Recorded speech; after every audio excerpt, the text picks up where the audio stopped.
Welcome to the Property Couch, where each week you get to listen to two of Australia's leading property experts. Bryce Holdaway, co-host of Location Australia on Foxtel's Lifestyle Channel, and Ben Kingsley, Chair of Property Investment Professionals of Australia, and the 2014 and 2015 Property Investment Advisor of the Year. Alright folks, you're on the Property Couch where each week Ben and I bring you the insider's guide to property investing. Hello mate. G'day mate, how are you? Good, I brought it back to the old introduction. I know, that's why I didn't call you out. Too many heckles last week, Yeah, so just keep it simple. Keeping it real. Keeping it real. Hey, how's your weekend? Good. Yeah, really good. Did your team play? No. Had a bye? Had a bye. Oh, no wonder you've been sort of quiet this morning. Normally Monday morning peck that, when the pies are up and about. We've got Port next weekend, so don't worry. Hey, we had a great guest last week, Tom did. Panos. We got some good feedback around that. And, of course, we had a launch of the REA, the realestate.com video last week. So, good news, that's going into season 2 and 3, Ben. I know, fantastic. They've asked us to come back and shoot some more videos. Which is terrific. So, we'll get some more information out to people. They'll drop the big red couch somewhere I'll pump it up in and Australia. If anyone's worked out, it's actually, and if anyone's noticed, when blow you're up chatting couch. to me, I get sort of likewise bouncing around. But today we've got a very special guest. But before we get there, Ben, I'm going to talk the Mindset Minute theme today. Yes. It's a very simple one. Mine is if you go to work on your goals will go to work on you. If you go to work on your plan will go to work on you. So whatever good things we build end up building us. So if you go to work on your habits will go to work on you. If you go to work on your marriage will go to work on you, Ben. So the important point here is for the listeners is we're forever talking about the planning side of things. You talk about you plan to become what you plan to become. Yep. If you go to work on your plan will go to work on you. I love it. And can I add a bit of flavour? Yeah. Just write it down. Because if you write it down, it just becomes a little bit more real. So it's really important to write down some of your goals and your plans, and you can do a good job in that. Mate, I think that's a very, very good point. But speaking of writing it down, I know that our special guest, Damien Cooley from Cooley Auctions, you were at ARIC recently, mate, and I had a little look at your social media, and I know that you're a big advocate of writing stuff down. So welcome. Thanks, Bryce. Thanks for having me today. How was that at ARIC? You were getting copious amounts of notes? Yeah, I did. I got copious amounts of notes. And just listening to what you guys were talking about then about writing things down, I flew down from Sydney to Melbourne this morning, and I took the time on the plane to write out a new version of all of my life goals. Wow. So here you can see in front of me, I've written 2 pages of things that I want to do, whether it might be now, might be in 6 months' time, might be in 5 years' time, or it might be in 20 years' time. But I could not agree with you more. You need to write things down to force yourself or to condition yourself to then hope to go and try and achieve those new goals. What's some of the biggest things you've written down that at the time that you put pen to paper you thought, oh, that's a little bit out there, and then time's come to pass and you nailed it? Can you think of anything off the cuff? Well, I remember one of the biggest goals that I wrote down in terms of life goal was to build a brand new 5-bedroom house that had a big outdoor entertaining area with 3 great kids and a beautiful house that I could live in with a gorgeous wine cellar downstairs. I'm proud to say that about 9 months ago I achieved that goal. Brilliant. So yeah, we've got a beautiful house, and I didn't achieve the 3 kids 9 months ago, but my eldest daughter, she just turned 8 only yesterday. Wow. But yeah, great family, beautiful home, and you need to write things down to achieve them. Yeah, well, it's important if you go to work on your kids will go to work on you because you've put some time and energy and effort into them. It'll return in spades. I mean, you said 8-year-old, what's the youngest? 8, 6 and 4. Okay, you're a busy man. I'm very busy man. Perfectly spaced out. Now, you've got them written down here, and I can see, I've just looked over your shoulder and read a couple there. I quite like the Italian ski trip, so let me know when you want to go to the Italian Alps, because we've got that down in 4 years' time for us. In terms, we've got a group that goes skiing every 5 years. What will you do with this now? Will you put this somewhere, or will you get them typed up? How do you then work with that? Great question. So how I keep my notes is that I make my personal goals, and I always put it through till February 2018. Okay. Yep. One of my biggest mentors in business has been a guy called Dr. Fred Gross. He's been a personal business coach of mine, life mentor, and he taught me to do all of this. So I write all my personal goals out to February 2018. You'll see here where I have some crossed out. That means that that goal has passed. So I've either achieved that goal or I haven't achieved that goal. Okay. I then write out my business goals through till February 2018. Yep. And then if I go to the back of my notepad, I then write out what are my 2017 achievements. So once I've written a goal down and that goal is passed, if I've achieved that goal, it then jumps onto my achievements list, because it's very easy. And what I actually got in the habit of doing is achieving a goal and then forgetting about it.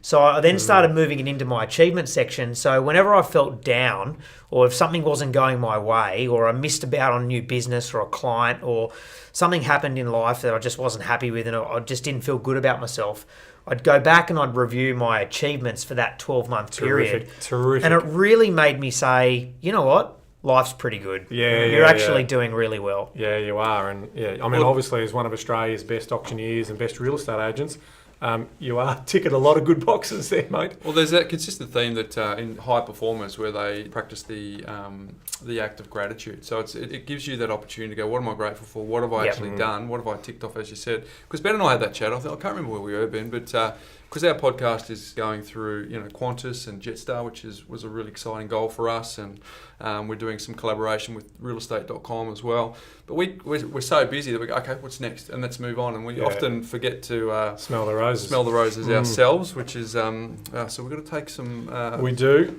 Some lead from Damien here. Damien, for the benefit of our listeners, some of them will know you, some of them won't. But the obvious place to know you for those outside of Sydney and outside of buying in the eastern suburbs of Sydney is on the block.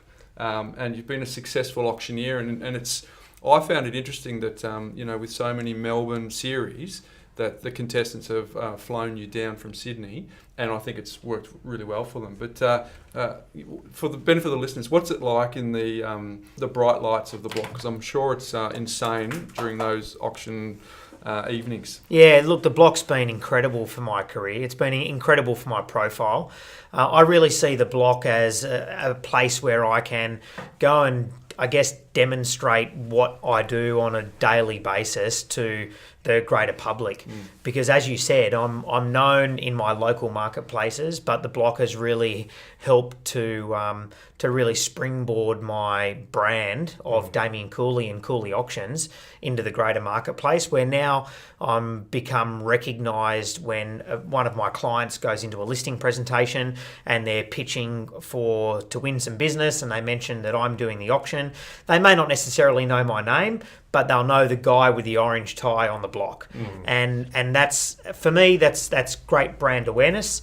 And it's been incredible coverage for me. And the block's an amazing show. I actually, just before I came and saw you guys, I was just inspecting the new series of the block, which I'm really excited about and looking forward to doing later this year. Yeah, I mean, there's a bit of I don't watch the series anymore. I usually just watch the finale just to catch up on what's going on. But there was a masterstroke that you did last season where you just pulled the buyer aside and just gave everyone a bit of a refresh, went and talked to the vendor and came back, and all of a sudden it started flying again. So was that something that you pulled on your experience, and because you probably couldn't have passed it in, but at least you gave people a bit of elevator music time to reconsider if they were going to go again, and it worked. Yeah, look, the whole strategy behind that, and it's fun. Social media is an amazing thing. You take the good and the bad. Some people said I was a genius. Other people said that I won't even say what they said. Yeah. But I'm in the genius camp. You just gave it a bit of breathe time, and then when you came back, I thought it was a really good. The theory behind pausing the auction at that point was we were already above the reserve. We were selling, and we had a couple of parties who I felt were potentially going to make a bid but needed a little bit more encouragement. I also felt that it was not the right thing to do to sell the property for that price, particularly given the fact that we'd had another property in the same building sell for a higher price, and it was less than a metre away from the apartment that I was selling. And there just wasn't that big of a difference between the two homes. So my role as the auctioneer, and I've always carried this through my whole career, is that my role is to get as much as I can for the seller. I work for the seller. I don't work for the buyer. I work for the seller. I've got to sell it for as much as I possibly can. And I paused the auction at that point because I wanted to go down and chat to the contestants just to make sure that they understood where we were, understood that if they were comfortable with me selling it at that point, because we've got a couple of options. I can suspend the bidding. I can allow the other properties to go to auction and wait. But we then run the risk of that buyer who was held the highest bid on our property going and buying something else. And what sometimes can happen in the series of the block is that you lose buyers after every auction. And if the buyer pool isn't significant, then the more buyers you lose, usually that means the lower the prices will be for the other properties. The only series that I can think of that didn't happen is in the Albert Park series. And the Albert Park series was a combination of a very unique product and an incredibly large buyer pool. So by losing 3 or 4 buyers in the auctions that went before us, it actually didn't really matter. And many would say that the worst apartment in that building actually won the block in that series. Yeah.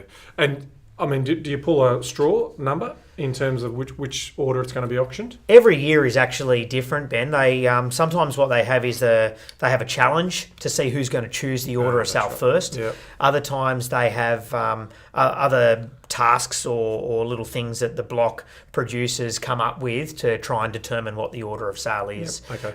Ben doesn't watch much telly. He won't even watch my show, and he tells people that he's seen 2. But one of them was with him, the beer in his hand, and the screen was behind him whilst we were actually entertaining clients. So I don't know that one actually counts, mate. Well, look, I did watch that auction. I do watch. You watched the finale. I watched the finale. I always like to see the watch auction the piece, challenges. but look, to see another bathroom. Like, all honesty, I mean, how many bathrooms do you want to see in your life?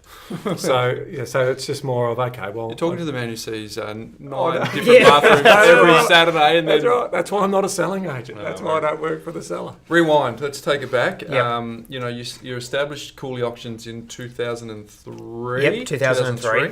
But how far back do we need to go before you weren't in real estate and the decision to get into real estate? What did that look like?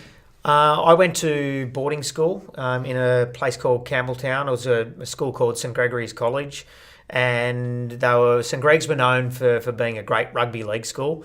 Unfortunately for me, my sporting prowess started when I had my first tennis lesson. That probably finished when I had my first tennis lesson. That moved you to the back? Yeah, that moved me straight to the back. Sciences. So sport was never one of the big things on my mind during school. I always liked running, and I love my running now. Interestingly, I've actually got more involved in sport as I've got older. Because there's marathons involved now. Yeah, I do marathons and Ironmans and all sorts of things. But the reason I say that is because I got into public speaking and debating at school, and quite geekish like, if that's a word, I was the public speaking and debating captain at St Gregory's College. But look, what that actually did for me was it really helped me understand and learn how to speak, how to debate, how to have a conversation with people. So for me, becoming an auctioneer, looking back on what I did at school and when I left school, I got into real estate. For me, it seemed like a natural progression. My dad wanted me to be a lawyer. He was a lawyer. My wife's dad's a lawyer now. My brother's a lawyer. There were laws in the family. So when I told my dad that I was dropping out of university after 1 week to get into real estate, he wasn't very impressed. Yeah.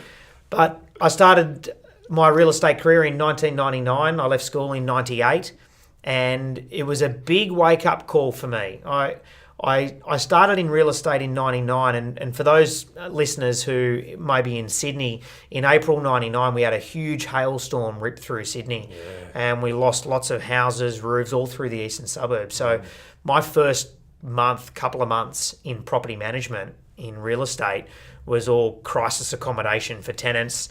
I actually bought a little black Daihatsu Charade car, and it got written off in the first 5 days. And I was only lucky that I had a cover note insurance on it to make sure that a young male under 25 who had an accident before managed to pay $2,000 to get his $5,500 back for the car. So that wasn't a good investment. No. And so you started property management and then progressed as a listing agent? No, so I've actually never been a listing agent. Property management for me gave me huge, incredible grounding in what real estate's all about, understanding in property investment. I was managing blocks of apartments for landlords. I was managing mum and dad, first home buyers, people who had 1 property, 10 properties. I had one client that had over 100 units in a couple of suburbs in Sydney where I was managing their investment portfolio. So that gave me good grounding in what leasing was all about. And I loved leasing. I used to really enjoy it. And one quote that I live my life by is, you never get a second chance to make a first impression. And a quick interesting story that when I opened a house, an apartment actually, it was a top floor apartment. You had to trek up all these stairs to get to the top floor. And you may recall sometimes in those old buildings where they have the carpet meeting the front door, it's got like a metal strip that holds the carpet down. And this metal strip was just turned up ever so slightly, and a gentleman walked through the front door, tripped over, fell flat on his face, and stood up and said, "You never get a second chance to make a first impression." And I've never forgotten that. But management was awesome, loved it, and I think that being in property management gave me great grounding in the career. I thought you were going to say, "I'll see you in court." That's what that person was going to say. Well, funny you should say. They've got 3 lawyers that I know. Yeah, exactly. Hey, you got a and Ben, you probably got a question. So No, keep going. Here, This is but you got a record price in Bellevue Hill. Yep. I believe 23.5. Is that right? $23 million. I gave you an extra tip there. Yeah. I'll take the extra 500 grand. 23 million. And that was, look, if there's any agents out there who want to know how to qualify a buyer, this was the best buyer qualification story I've ever heard. So it was owned by the French consulate, and the French consulate wanted to make sure that they were selling the property to a bona fide purchaser, that they were an upstanding person. And what they did was they said, they first of all made everybody sign a document to say that they would pay $15 million or more for the property. They then said to everybody who wanted to register to bid, you needed to submit a resume so we could approve you as a buyer. We wanted to make sure we're selling to the right type of person. They then said, once they were approved, they then said, in order to allow you to register, you have to deposit $50,000 into the agent's trust account before you walk in the room and bid. And then we want you to sign a letter that will say that you will guarantee to pay $15 million or more for the property. So every buyer in there was in that room, was a registered bidder. They'd paid 50 grand to be there. Obviously that 50 grand was refundable if they didn't buy. Yep. They were an approved purchaser with a resume, and they were only registered bidders allowed in there. So we knew whoever was in that room was a fair income buyer and minted. The interesting thing was everyone thought the reserve price was $15 million, but it wasn't. It was $18 million. But everyone thought it was 15 because they signed that piece of paper. We sold that property for $23 million, and Lachlan Murdoch bought the property. And it was a really interesting dynamic of the buyers walking into the room and not being who was in the room and the way that they bid and how they bid. It was quite interesting that every time one person bid and Lachlan would bid above them, the frustration I could see on his face was like, "Please stop! I'm going to buy this at any cost. You're costing me 500 grand every time you put a bid in." Yeah. But great auction and a huge result. Still, to this day, I believe it's the Australian record for the highest price for a single dwelling home that's been sold at auction. And what year was that? That is a very good question. 10 years ago, 20? It was less than 10 years Less ago. than 10 years ago, If I took a punt, it might be like 2006 or 7. Yeah. Okay. Fantastic. So, property management.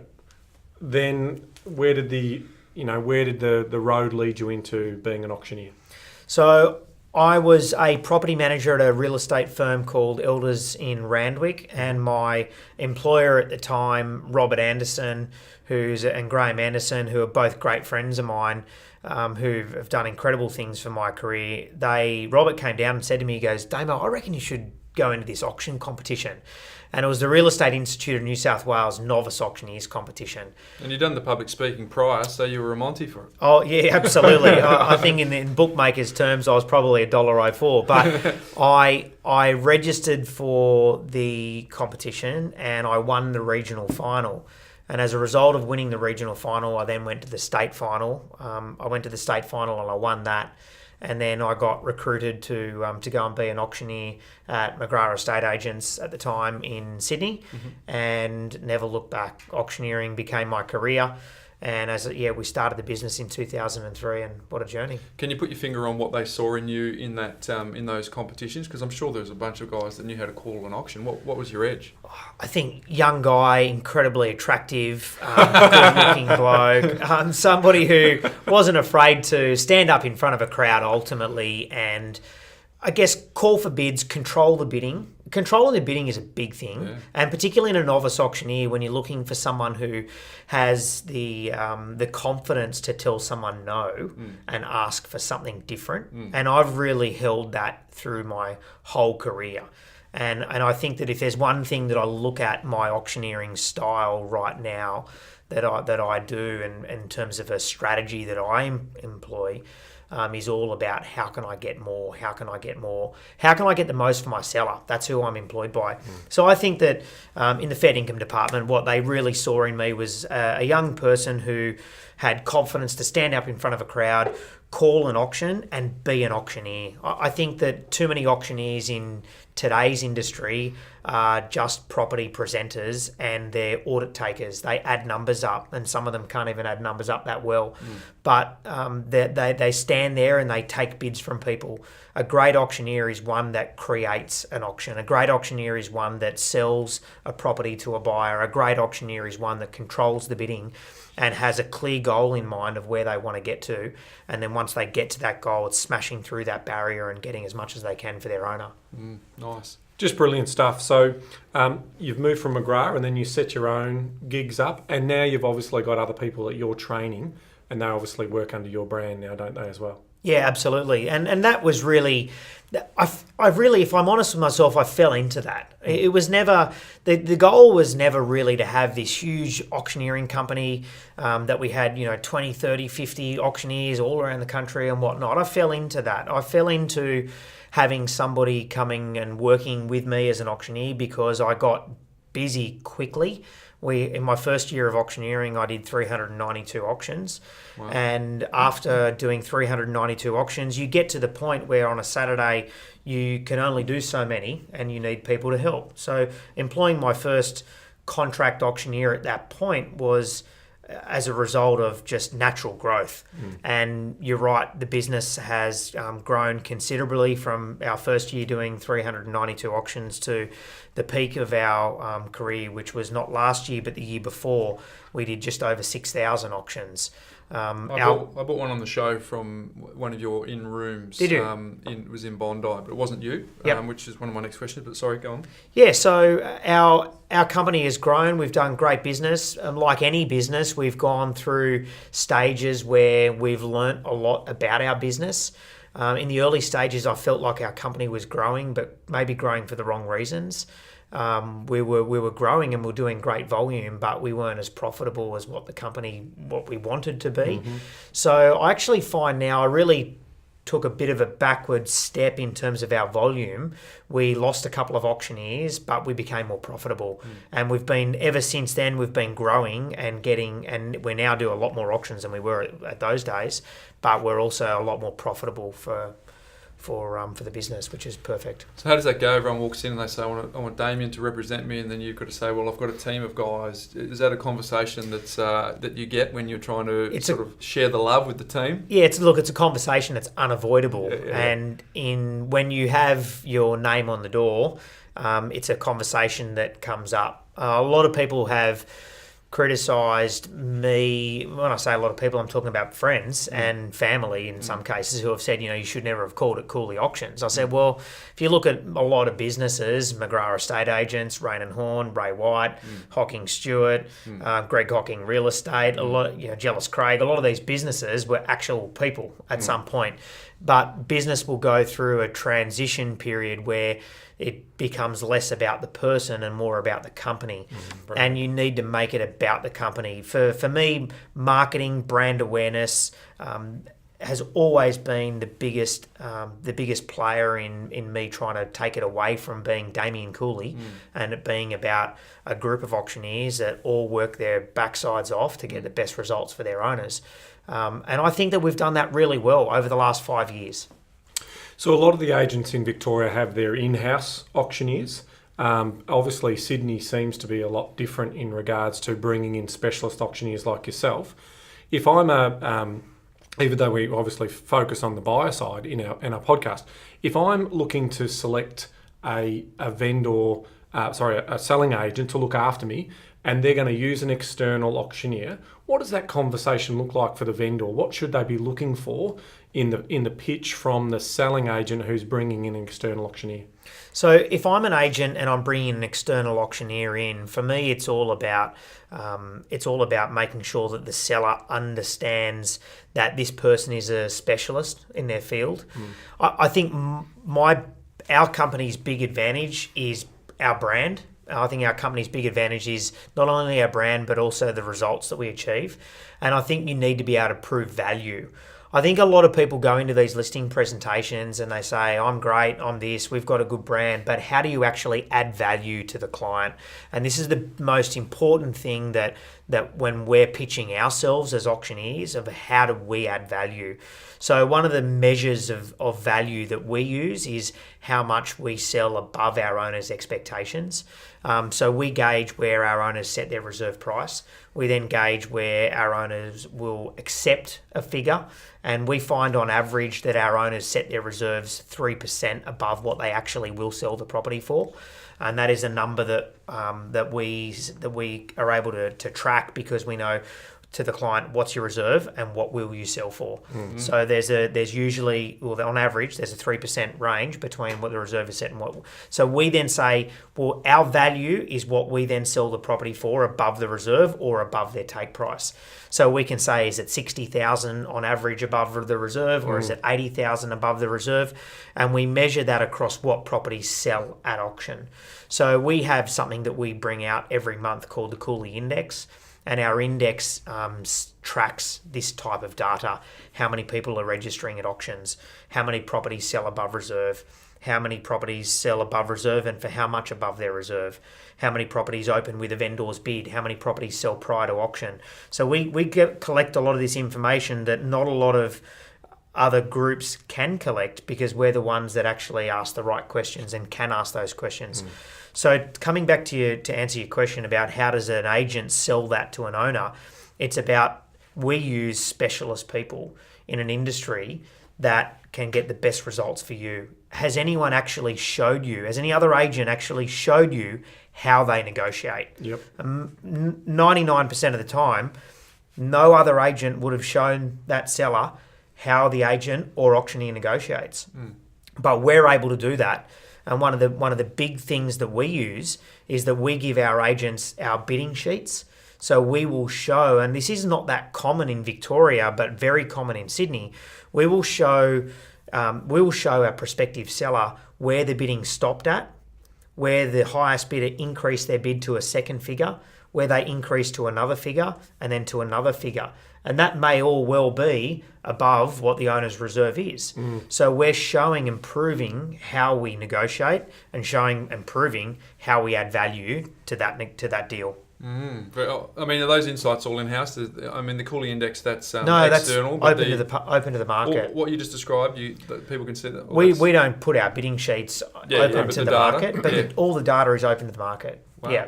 Look, I'm a huge believer in transparency. Like our industry and quoting in real estate and auctions is such a topical issue about what do you quote, what can you quote, what can't you quote, underquoting, this, that. I'm just a huge believer in just being transparent. You know, I think one of the challenges that agents have is that valuing real estate can be quite difficult, because a lot of emotion is involved, particularly if someone's buying for their own home. But the less transparent you are, the more lies that you tell, the harder it is to actually just get a great price and build good trust and rapport with the people who are going to become your sellers in the next 5 years or 10 years' time. So we're open book, be transparent, and the results will come. You're going to tell some lies, you've got to have a good memory. That's right.